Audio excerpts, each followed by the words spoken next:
யாருன்னு சொல்றாரு? தோடுடைய செவியன். தோடு போட்டிருந்தவன் வந்தான் அப்படின்னு.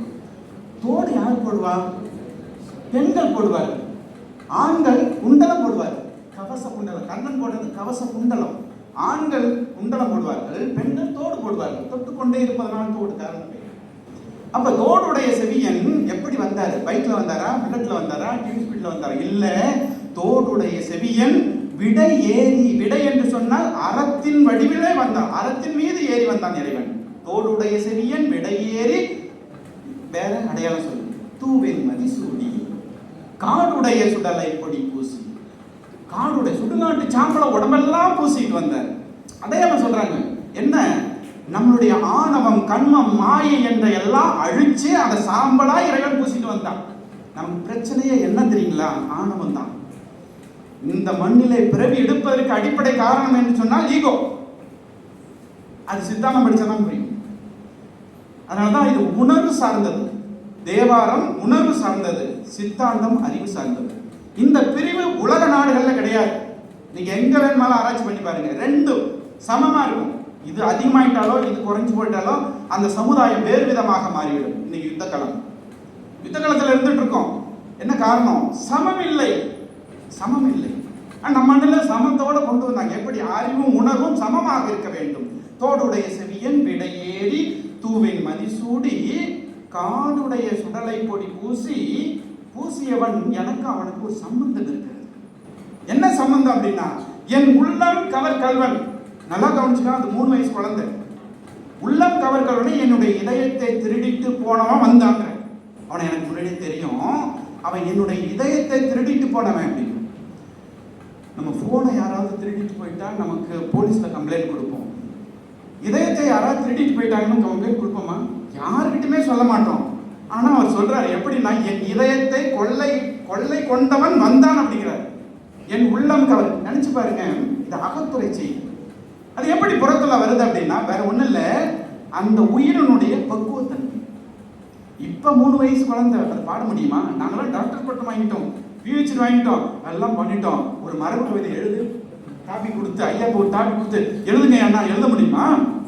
ஐயா ஒரு வாரம் கொடுங்க அப்படிதான் கேட்போம். என்ன காரணம்னா அது இல்லை நம்மகிட்ட.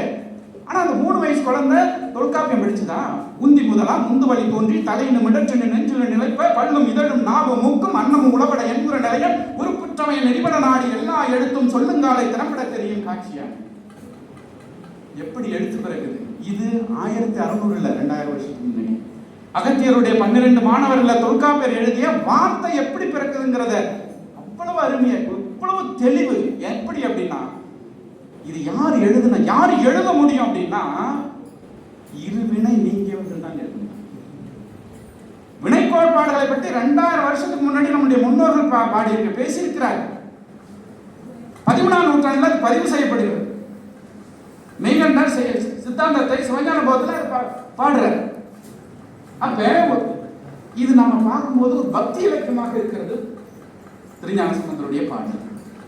இதுல போய் என்ன இருக்கு அப்படின்னு நம்ம கேட்போம். இல்ல, என் உள்ளம் கவர் கல்வன் என்னன்னா, இறைவனையோடு நாம் சேர்வதற்கு 4 மார்க்கங்கள் இருக்கு.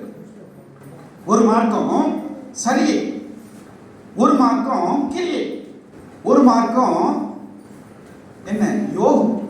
யோகம்னா நமக்கு நல்ல யோகம் அடிச்சு அந்த யோகம் இல்லை. உள்ளம் பெருங்கோயில் ஊனுடம்பாளையம் வல்லன் பிரானுக்கு வாய் கோபுரவாசல் தெல்ல தெளிந்தாருக்கு ஜீவன் சிவலிங்கம் திருமூலர். அப்ப யோக மார்க்கம் இருக்கு. யோக மார்க்கத்து அடுத்த நிலை என்னன்னா ஞான மார்க்கம். இந்த 4 மார்க்கமும் நமக்கு என்னன்னா இறைவன்கிட்ட கொண்டு போய் சேர்க்கும். யாரு? அகர முதல எழுத்தெல்லாம் ஆதி பகவன் முதற்றே உலகு. இது 1வது குறள். 10வது குறள் சொல்லுங்க பார்க்கலாம். சொல்லுங்க. ரைட். நான் கேட்கவே இல்லையே. எதை கேட்கல? பிறவியை பத்தி நான் கேட்கவே இல்லை. ஆனா 10வது குறள்ல வள்ளுவர் என்ன பேசுறாருன்னா, பிறவி பெருங்கடல் நீந்துவார் நீந்தார் இறைவனடி சேராதார். இப்ப ஞான சம்பந்தருக்கு 3 வயசுல அது பாடுறாருன்னா, பிறவி தொடர்ச்சி இருக்கிறது என்பது வள்ளுவ பெருந்தகை அந்த இடத்துல சொல்றாரு. இப்ப நமக்கு பிறவி இருக்கா? நமக்கு பிறவி இருக்கா? கண்டிப்பாக உண்டு என்பதை காரண காரிய அறிவை வைத்து உணர வேண்டும். அப்ப அவர் சொன்னது என்னன்னா, என் உள்ளம் கவர் கல்வன்னு சொன்னா எந்த மார்க்கத்தில் அது வருதுன்னா ஞான மார்க்கத்திலே வருகிறது. அந்த ஞான மார்க்கம் என்னன்னா சன்மார்க்கம். இந்த சன்மார்க்கம் தான் மாணிக்க வாசகர் இறைவனை தலைவனாகவும் தன்னை தலைவியாகவும். ஞான சம்பந்தர் அப்படி இல்லை. இறைவன் அப்பா, நான் குழந்தை. நாவுக்கரசர் அப்படி இல்லை. நீ முதலாளி, நான் தொழில விசுவாசமானவன். சுந்தரர் அப்படி இல்லை. நீ என் ஃப்ரெண்டு, நீ நானும் ஒண்ணுதான். உன் பையில இருக்கிறது என்னது, என் பையில இருக்கிறது என்னது. நம்ம இப்படித்தான் சொல்லுவான். எப்படி அப்படித்தானே சொல்லணும். உன் பையில இருக்கிறது என்னது, என் பையில இருக்க ஒண்ணுதான் சொல்லலாம். ஆனா நம்மளால எப்படி சொல்லுவாங்கன்னா, கல்லூரி காலம் தான் இதெல்லாம் நடக்கும்.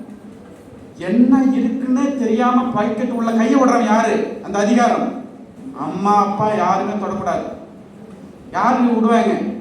பக்கத்துல உட்காந்துருப்பான். உள்ள கை விட்டானா பஸ் கடை பஸ் பஸ்ன்னு ஓடான்னு போயிட்டே இருப்பான். போலீஸ் ஸ்டேஷன்ல போய் கம்ப்ளைண்ட் கொடுக்குறோமா? ஒன்றும் இல்லை. அடுத்த நாள் அவன் சாப்பாடு எடுத்துட்டு போகும்போது அவன்கிட்ட பாக்ஸ்ல என்ன இருக்காது? சாப்பாடு இருக்காது. அவனும் போய் வெளியில சொல்ல மாட்டான். ஏன் தெரியுமா?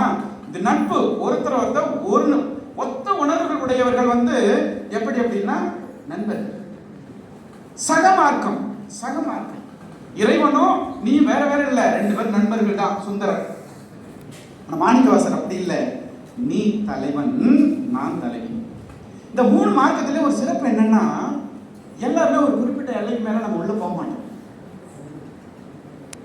ஒரு சிறப்பு இருக்காது.